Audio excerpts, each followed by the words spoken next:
Jeff, the host of the Gridiron.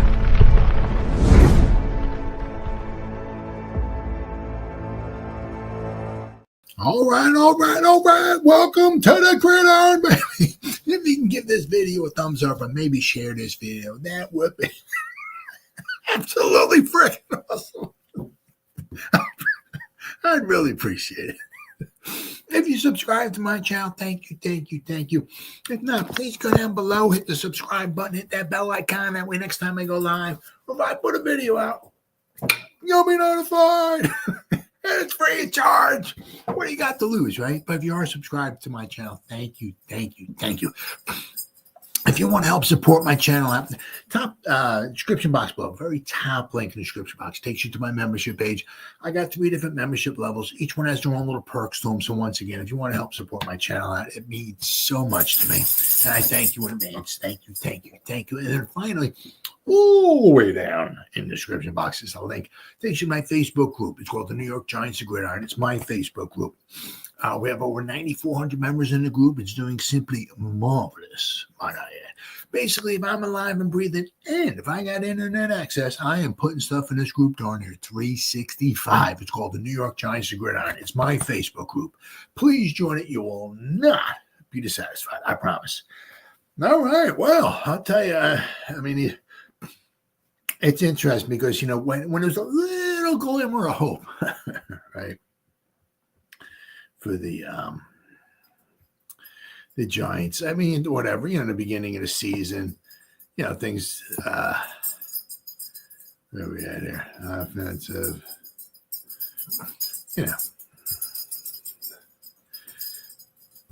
right.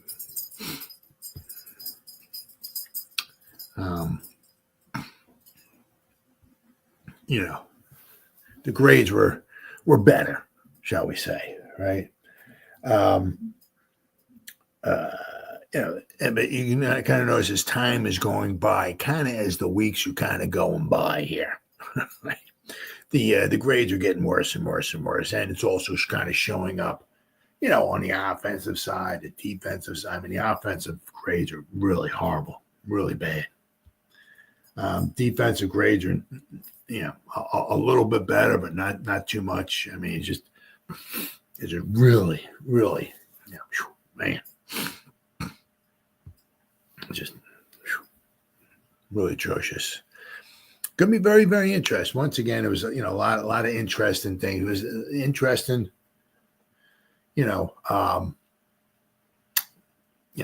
as we got toward the end of last season, what's going to happen with Saquon, and the Giants going to try to get a quarterback, and all that stuff and everything. So, it's all done. So now we got this off season, with Shane and Dable. Are they safe? I see a lot. It's interesting. I see a lot of stuff like in the Facebook groups, and they're like,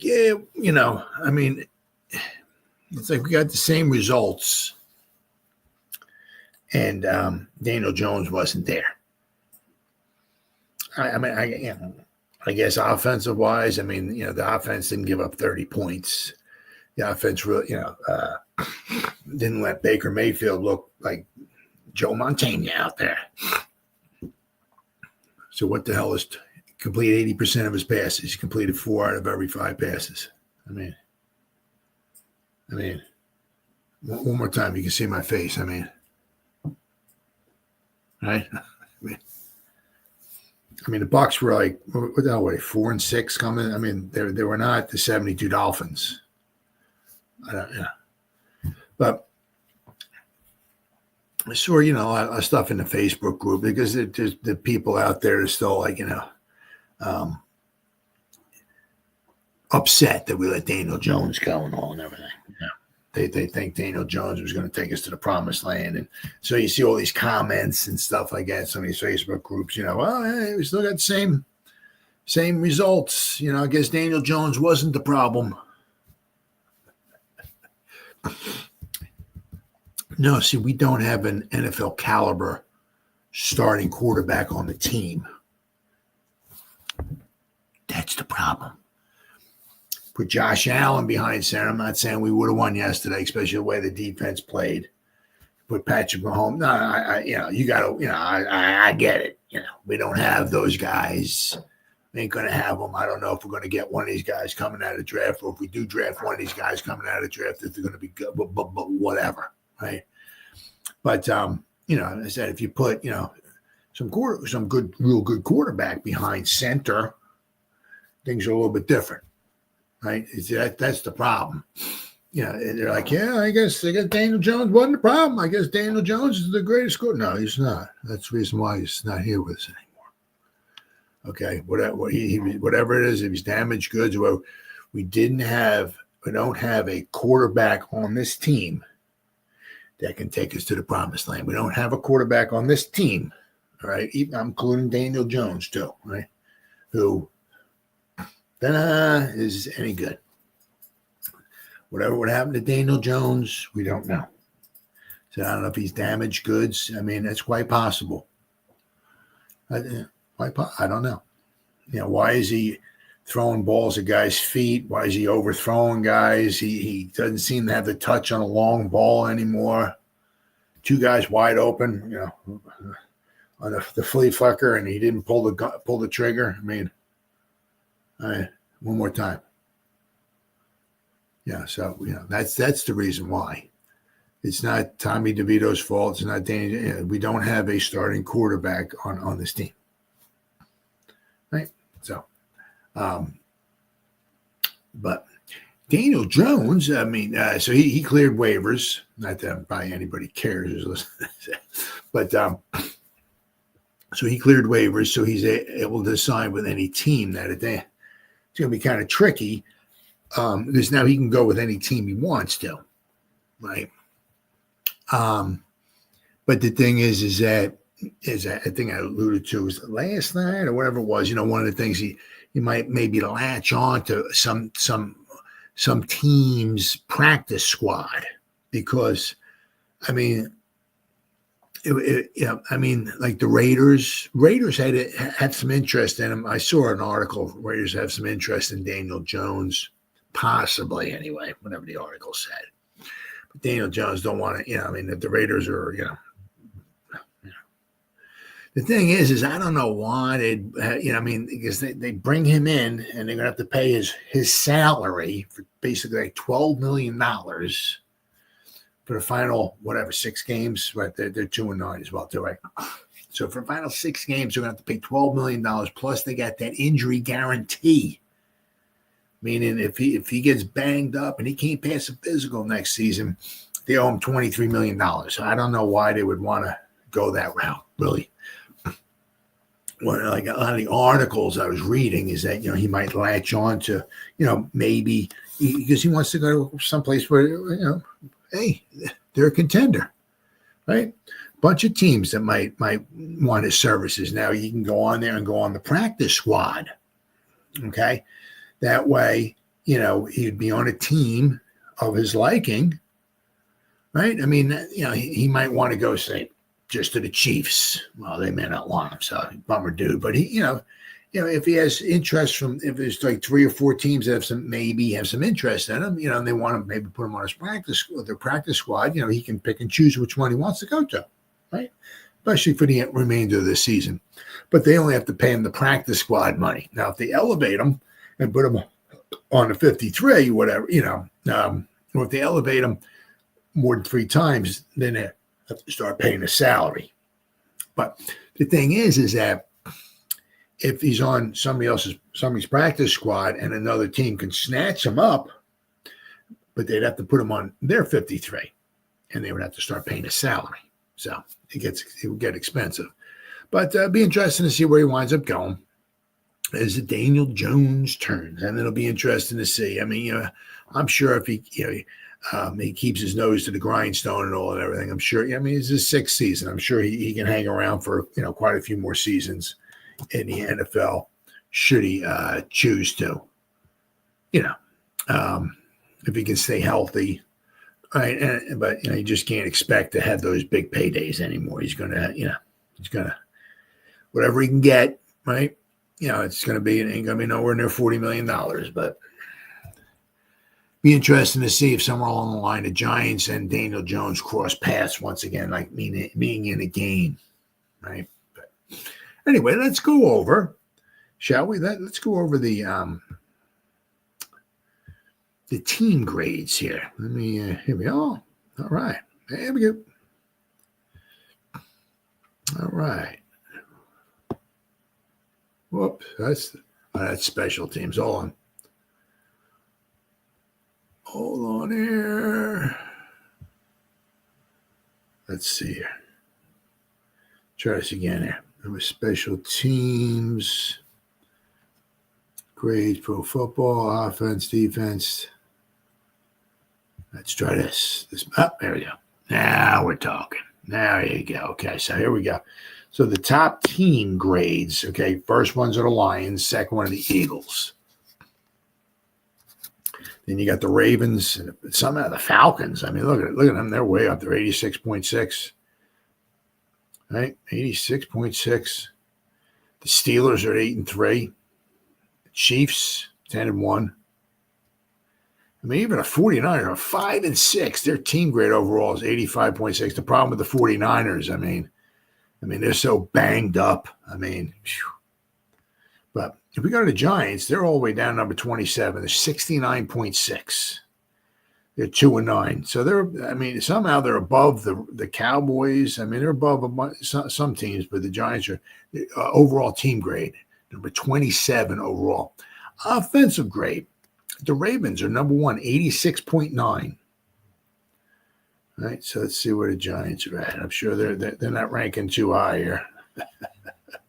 They're number 27 once again, 65.9 right there. Okay, so let's go next to passing grade. Ravens are number 1, 89.6. Let's see, all right, where are the New York Football Giants at here? Right, number 27. I mean, is this the third 27 in a row they are? 27 is wild. 62.9 for the Giants. All right, pass blocking. All right, Packers are number 1 with 83. Very, very impressive. Very, very impressive. All right, let's see what we got here. The Giants. Number 23, 61.8. Receiving grades. Okay. Lions number 1, 86.6. The Ravens are number 2, 84.6. Falcons, 80.9. All right, but the Giants, let's see here. The Giants are number 29. Oh, 64.8. Very bad. Very, very bad. Running grade for New York Giants. Let's see. The Atlanta Falcons are number 1, 92. The Ravens are 91.5. The Bills are 91. The Packers are 90.6. So let's go here. Where is the Giants at here? Giants are number 23. 72.6 is their running grade. Run blocking. 49ers number 1 at 78.1. All right, where is, let's see, run blocking. Where are we at here? Okay, Giants are number 23. 61.1. Wait, is that right? Yeah, 61.1. So the Giants running game is 72.6. So I think, is that their highest? No, their special teams grade is the highest, 77.6, but 72.6. I mean, that's their best grade. They're running, and their running was not very good yesterday. All right, defensive. Eagles are number 1, 88.4. The Lions are number 2, 82.5. The Steelers are 80.1. All right, so let's go. The Giants are number 16, right in the middle of the pack. The Giants are 68 overall, the defensive grade numbers, right? Run defense. The Giants, let's see, the Vikings, number 1, 87.1. The Browns are number 2, 82.9. The Ravens, 81.1. All All right, so let's see here. Run defense. 1, 2. Okay. So the Giants should be relative. Well, somehow the Giants, I have no idea how the Giants are number 19. 63.9. I mean, as atrocious as their run defense is, somehow they're number 19. That's hard to believe. Tackling. This is where the Giants tackling has been absolutely horrible. And against the Buccaneers, I think they missed 10 or 11 tackles. Absolutely. So you don't know if they missed tackles, the effort wasn't there, business decisions, you're not really sure. Guys packing it up. They got their suitcases already packed. We ain't going, I don't know why. I got to play hard, right? We ain't going to the playoffs, right? But tackling, I'd say we got, so the Steelers are number 1, 72.6. Right? I mean, you got to give teams like the Patriots credit. Patriots have a horrible record. They're 3-9. They're out of it and everything, and they're number 2 in tackling. They're 71. Got to give them a lot of credit right there. All right, so the Giants tackling, they're number 21, 46.3. Absolutely atrocious, but it could be worse. The Browns are the worst. The Browns tackling is at 32.6. That is unbelievable. I mean, that is just god awful.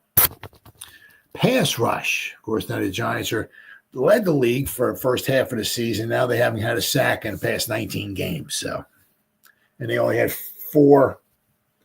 I think they had 4 hurries yesterday. I don't think they had a quarterback hit. They didn't have a sack. Let's see here. Pass blocking. Where's Tampa Bay? Tampa Bay's got a good pass blocking, 79.8, but we couldn't even get a hit on Baker Mayfield. They're 5. They were 4-6 going into the game, and somehow we couldn't get a hit on Baker Mayfield. Wow. Really atrocious. All right, pass rush.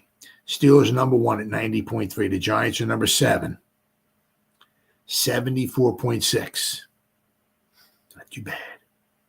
All right, coverage grade. All right.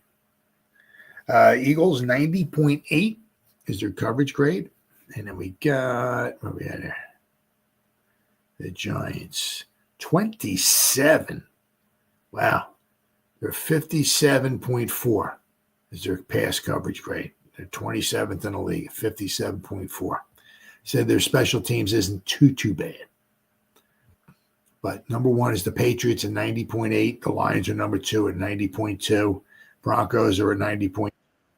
So, all right, we got, let's see here.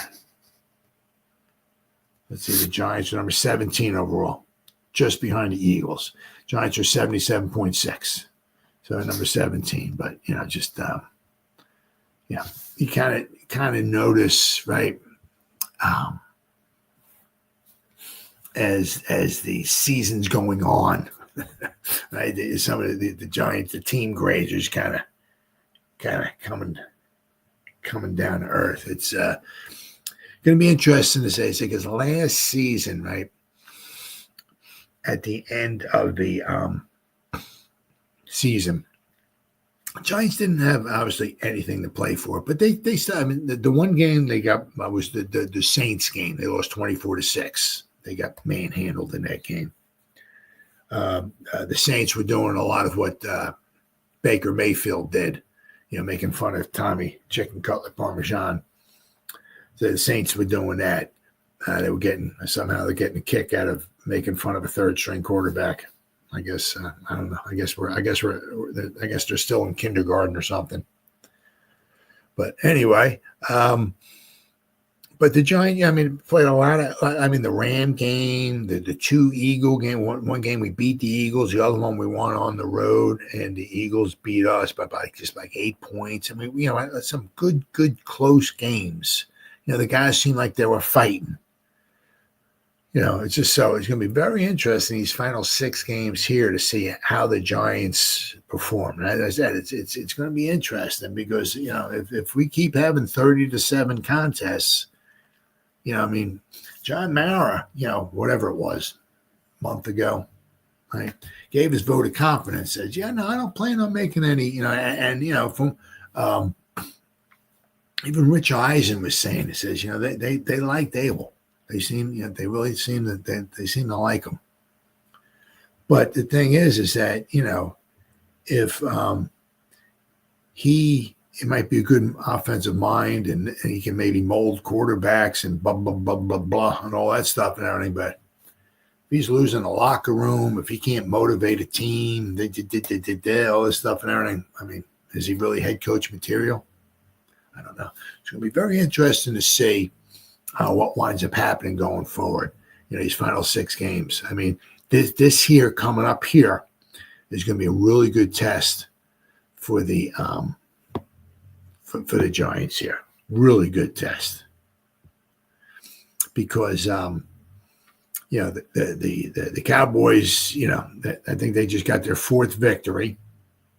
They got their backup quarterback in there. Obviously, they're at home. They haven't won a home game yet this season. They've been getting blown out at home. So it's going to be interesting to see how the Giants perform. Once again, to get away from MetLife Stadium, to get out of Dodge, all that stuff and everything. Can they perform, decently on the road in Dallas?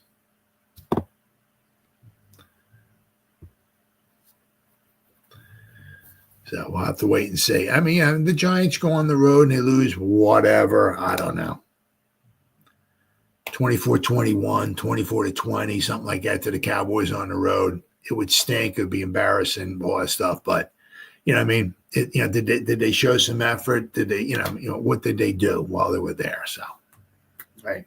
But it's going to be, big game.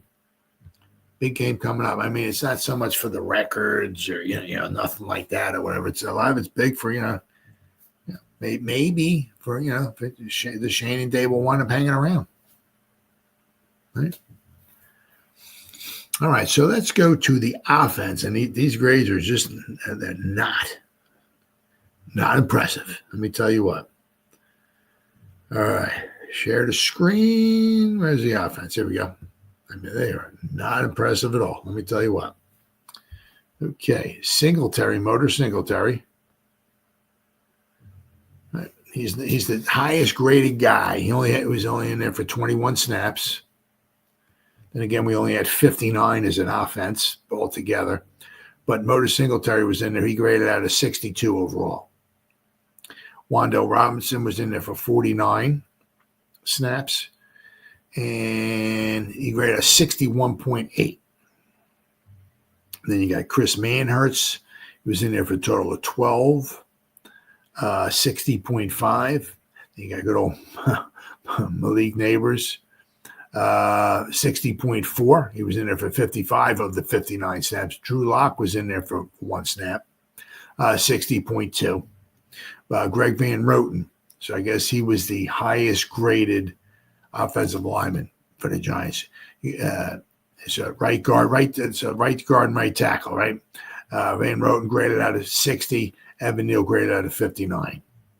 So, and interesting enough, Evan Neal's pass blocking grade was higher than his run grade. It was when we played against Carolina, it was reversed. His run blocking, he was really good at the run. Not that his pass blocking was that absolutely atrocious, but his run block was a lot better in the Carolina game. So Evan Neal, so 2 games, this one was a 59. Right. Theo Johnson was in there for 43 snaps, graded out of 58.9. Tyrone, I fumbled the ball again, Tracy. I mean, past 2 games, Tyrone Tracy is either giving the other team points in the Carolina game, his fumble in overtime, or basically eliminated points from the Giants where he fumbled. Right, so guys got to hold on to the ball. It doesn't matter how good you are or what you do, and if you can't hold on to the ball, do 2 things. You know what I mean? 2 things will get you, obviously, off the field. One is if you can't stay healthy, right? And the other one, if you can't protect the football, right? Your time will be limited. I can guarantee you that. So Tyrone Tracy, he was a 55.5. Eric Gray got in there for 15 snaps, 52.9. But the problem is here between Tyrone Tracy and Eric Gray, and even what's his name too? Singletary Motor. He fumbled in the Commander game, the first Commander game. Basically, the first drive of the second half, the Giants were driving. Of course, we didn't have a kicker to try to kick a field goal, but he got a first down around a 35 or 34-yard line, whatever it was, of the Commanders, where he gave us 1st and 10. Possibly we could have moved in and maybe gotten a touchdown, or maybe we got close enough. Maybe the Hammer could have tried a field goal if we got to around the 5 or 10-yard line, maybe, right? But never got that far because Singletary fumbled the ball. So, all right, then we got Jalen Hyatt, 25 snaps, 52.4. Darius Slayton, 34 snaps, 51.2. Now, Tommy Chicken Cutlet Parmesan, 51.1. Jermaine Illuminor was just in there for 4 snaps, 50.8. Daniel Bellinger, 17 snaps, graded out of 50.6. Chris Hubbard, who's at 55 snaps, 46.6. I mean, as you see, his pass block was at 36.7. So, and then Michael Schmitz, once again, did not have 29.1. His overall grade was a 46. And then John Runyon, right, was 39.4. So the center, the left guard, and left tackle had like the worst grades on the offense. So it's not very not very good. Not very good at all. I mean, when the bottom 3 on as far as bad grades on the offensive side or offensive lineman, it's like all one side. I mean, you were kind of hoping that maybe John Michael Schmitz would start, but ascending, but not that he's having an unbelievably horrible season by any stretch of imagination, but I don't know. Kind of took him early in the draft. I was kind of hoping for maybe some better results from him, but it is what it is. All right, so now we go to the defensive side. They said the defensive side, of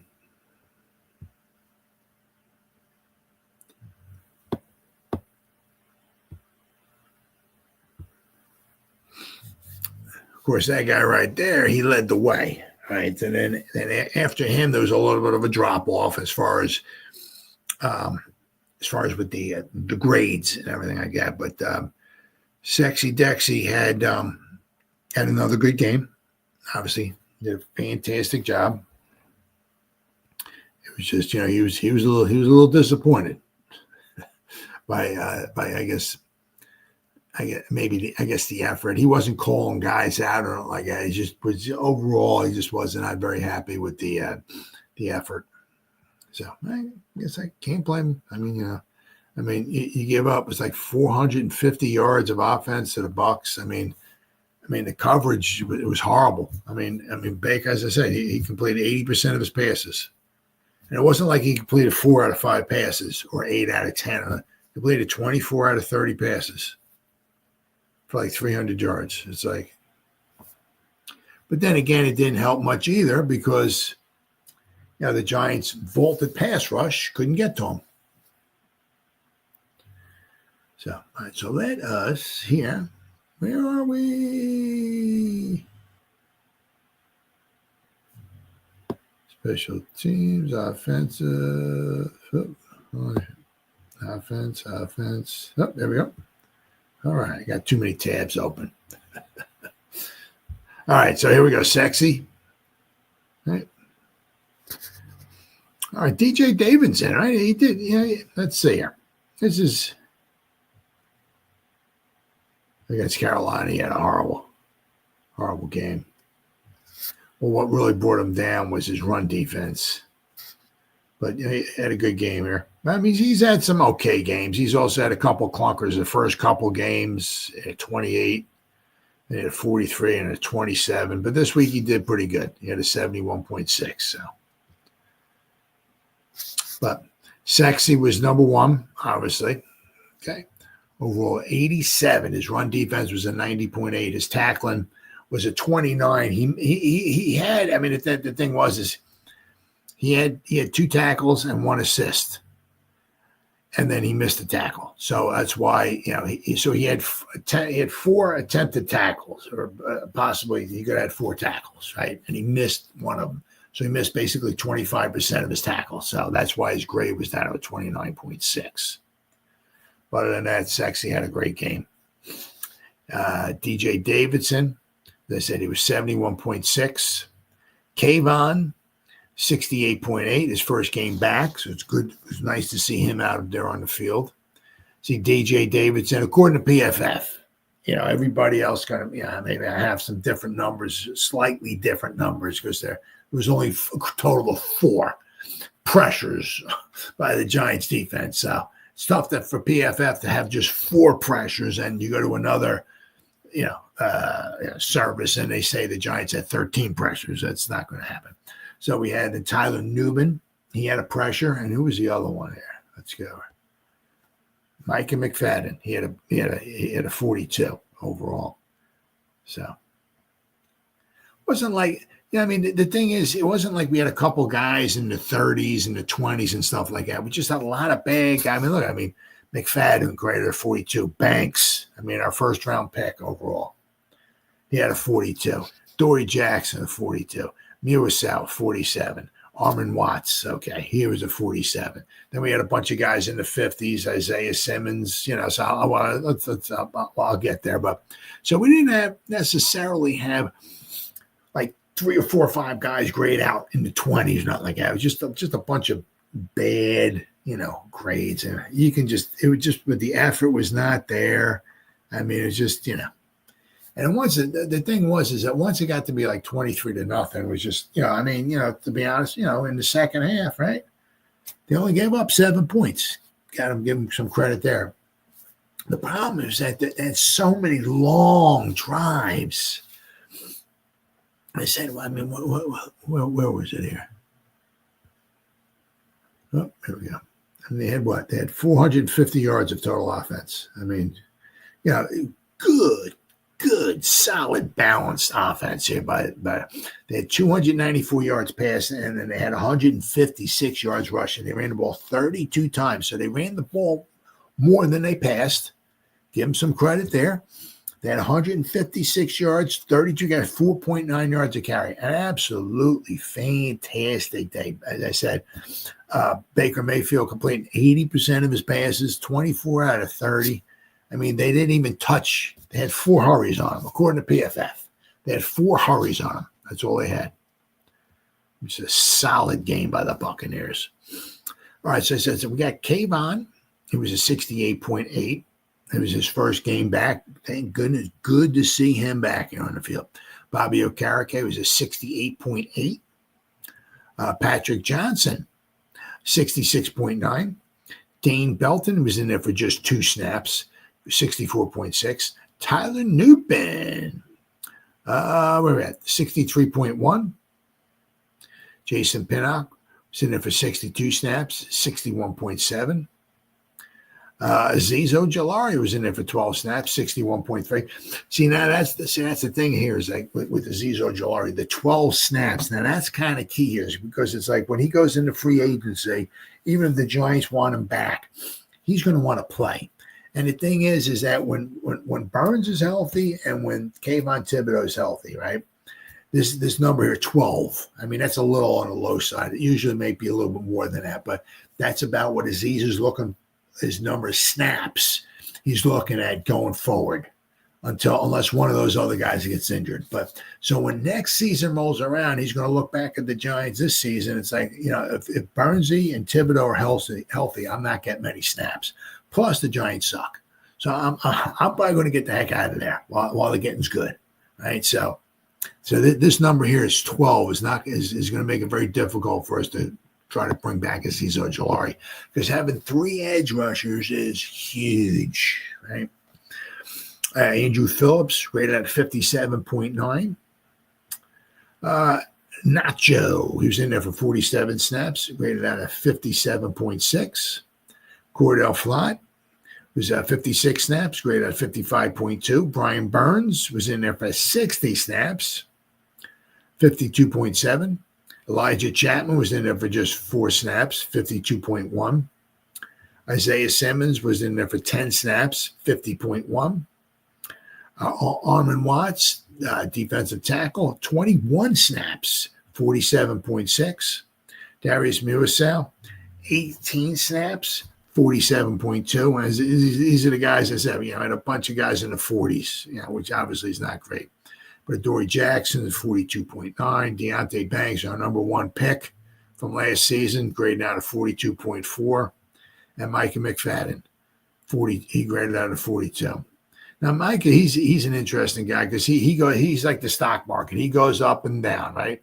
He had a 42, then he had a 38 against Carolina, but then he had a 62, a 75, a 50, then a 38, then a 48, then a 78, then 80. The first few games, he missed the first week, but 87, 82, and then 70 started kind of going downhill, right? 87, 82, 78, 48, 38. His past couple of games have been not super spectacular.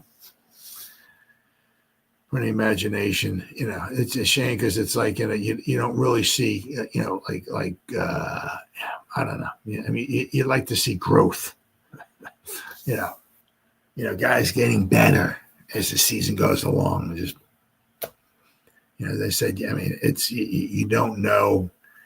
Have they packed it in, or have some of the guys packed their bags already with 6 or 7 games left to go in the season? Huh.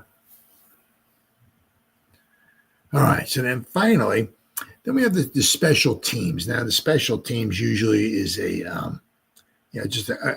obviously it's interesting because you see the special teams, you see how many guys actually are involved in the special teams. There's a lot of guys do get involved in the special teams,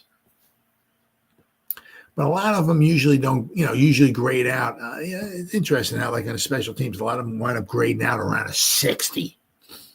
Right? You might have somebody in the 70s or something like that, but usually,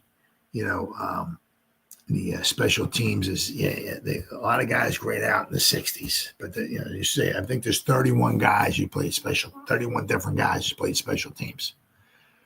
All right, let me share my screen here and we'll go over. Let's see, I gotta find the special teams here. Great offensive grade. Here we are. All right, let's go over all the special teams players here. Okay, what was it? 31? Yeah, 31. There's 31 guys played special teams. Okay, so starting off at the top, Daniel Bellinger, 10 snaps on special teams. Great. He had the best, 73.4. Matthew Adams, 19 snaps overall on special teams. He got a 70.1. And Isaiah Simmons, he just had 4 snaps, 67.6. Eric Gray, he had 10 snaps on special teams, 61.8. Cordell Flott, 5 snaps on special teams, 61.1. Ty Summers, 19 snaps. He played every special team snap, 60.7. Tyler Newbin, 4 snaps on special teams, 60.3. And as I said, there's a ton of guys who are like a 60. Like 10, 11, whatever, so many guys that you just grade out like a 60. Bobby Okereke was in there for 5 snaps. He graded a 60.2. Theo Johnson, he was 7 snaps. He graded out at a 60. Andrew Phillips, 2 snaps. He graded out at a 60. Joshua Zudo even got on field. He got in for, what the heck is that?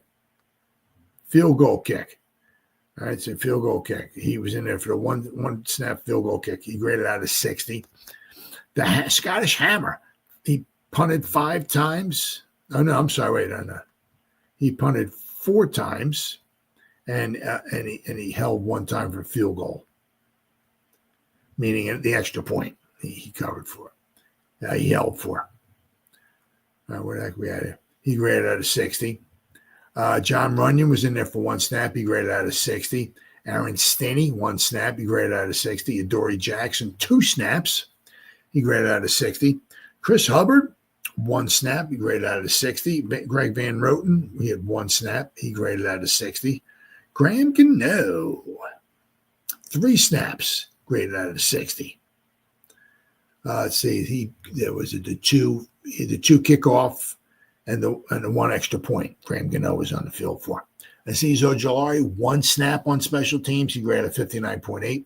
Nacho was out there for 5 special team snaps, 59.7. And then Elijah Chapman, he was out there for 5 special team snaps as well. He graded 59.6. Then you got Art Green, was out there for all 19 special team snaps. He graded at 59.5. Or actually, I'm sorry, it looks like Art Green missed one. I guess the field goal, the extra point. He wasn't out there for that. So apparently, I guess there was maybe 20 special team snaps altogether. Smith Marset was out there for 8 special team snaps. He graded at 59.4. DJ Davidson was out there for 6 snaps, 59.2. Armon Watts was out there for 4 special team snaps. He graded out of 59.2. Chris Manhertz was out there for 5. 58.9. Patrick Johnson was out there for 19 special team snaps. You'll notice the extra point, he wasn't on the field for the extra point. So there must have been 20 special team snaps altogether. But he graded at 58.2. Darius Mewis out with 10 special team snaps. He graded out 57.8. Bryce Ford Wheaton, 14 snaps, 56.8. Dane Belton is in there for 19 snaps, 49.2. And Casey Kreider, 47.3. It's interesting because Casey Kreider, I mean, he was the worst one here. Well, if we go, it's going to let me do it. There we go. Casey Kreider, I'm saying, if you look here, you know, I mean, the one game against Cincinnati, he had a 90, you know. So it just goes to show you how you can, one week he can be in the penthouse, and the next couple weeks later against Pittsburgh, he's in the outhouse. So, right, it is what it is. But I mean, usually I said, like with special teams, it's amazing because I mean, you really get to see how many different guys wind up playing special teams, and usually there's like about 30 or so, whatever. But a lot of them, like I said, with the grades for the special teams, you'll see a lot of them are like around a 60. I don't know.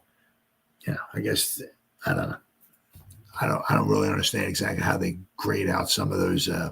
Some of the grades come about, but as I said, the Giants, their grades are. I mean, especially their team grades, you can just see week in and week out. A lot of them, some of them are just coming down and coming down. But so actually, right now it's Tuesday morning, right? So you figure, you know, couple days, Giants. It's a quick turnaround. The Giants got, you know, the one nice thing, I guess, if you kind of look at it, maybe, is that the Giants don't have a lot of time to do a lot of thinking or anything like that. They got massacred, okay, at home. They just, you know, they're going to leave that behind and then just, you know, getting on a plane, hopefully, you know, and then going down to Dallas, and they're going to play a football game there. So it might be the best thing to happen to them. Get the heck out of Dodge and play a Cowboys team who's not very good at home. And they got a backup quarterback as well. Thing is that they performed well, and they beat the Commanders on Sunday. So they'll be riding high, and the Giants will be riding a little bit low. But the thing is that, you know, it is true. You know, any given Sunday, anything can happen when you got two teams, you know, on the field. A bad bounce here, a bad call there, whatever, and things might sway the Giants' way. So you got to, you know, just because, you know, the Giants are doing horribly and it doesn't look like maybe they have too much of a great chance of winning the football game or anything like that, you got to play the games, right? So, all right, guys, so it's been 44, almost 45 minutes. Whoever spent any time listening to me live, thank you. Or if anybody's going to spend any time watching the replay of this, once again, thank you so much from the bottom of my heart. It means the world to me. As always, you guys stay safe out there and go Giants. Woo! Oh, yeah.